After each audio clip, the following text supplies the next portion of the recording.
Oh my gosh. Sometimes you get a problem that has, so I'm going to write this out. Sometimes, that's not reasonable. Sometimes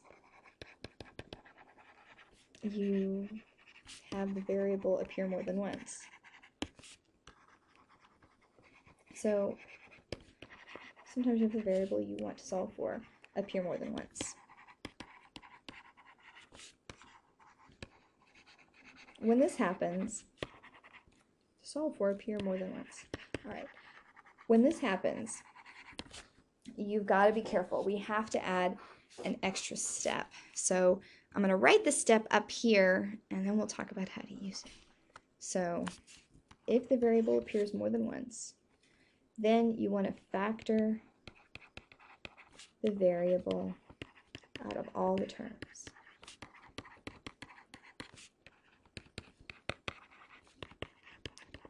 On its side of the equation.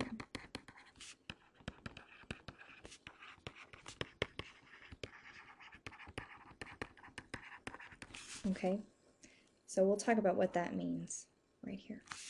So sometimes you might get an example that looks like this. I've got A equals P plus PRT, solve for P. All right, so I've got P here and I got a P here. My P is appearing twice, so now I'm in the oh my gosh step. Now I've actually had this first step done for me. The first step is move all your x's, whatever it is, to one side and everything else to the other. We've got that. All the p's are on one side, everything else that doesn't have a p in it's on the other side. So now we need to take in consideration the next step. So we actually need to factor the p out of all those terms.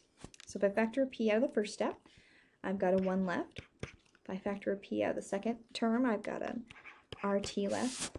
So remember, if you've got 2 terms here, 1, 2, I should have 1, 2 terms when I factor.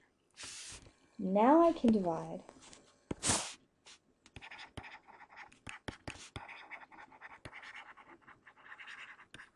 So since I can divide now, what I'm going to do, I'm just going to rewrite it so it's super duper clear what's going on. Now I can divide both sides by this 1 plus RT.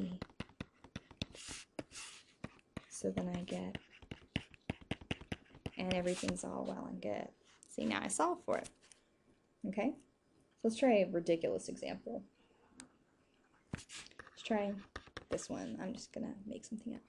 So we got 5a plus 4c plus, I don't know, ba minus 6c equals ma plus 6.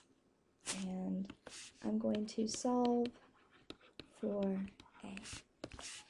So first of all, I find where all my a's are. I've got an a here and here and here. I want to get all my a's to one side.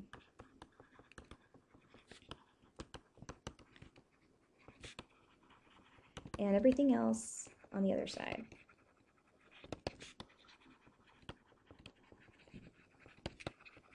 Okay, so I'll start off, let me get rid of the c. I'll move the c over. Oops. Minus 4c, minus 4c. So now I've got 5a plus ba minus 6c. Ooh, wait, I could have done something even better. I have a 4c and a 6c, so I can actually simplify that. Got 5a plus 4c minus 6c, so I can call that minus 2c. Is that better? Alright, now I only have to move over one thing. So all I did is I took the 4c and the 6c and I made it negative 2c. Alright, so now I'll add 2c to both sides. And get 5a and ba and ma plus 2c plus 6. Now I need to move my a over because I've still got an a over here. So 5a and ba minus ma is 2c plus 6. Now I factor out an a. This is step 2. So when I pull the a out, left I've got a 5 and a b and an m. Now, finally, I can divide. So So, again, I'm going to write it out just so it's super, super clear what all the different steps are.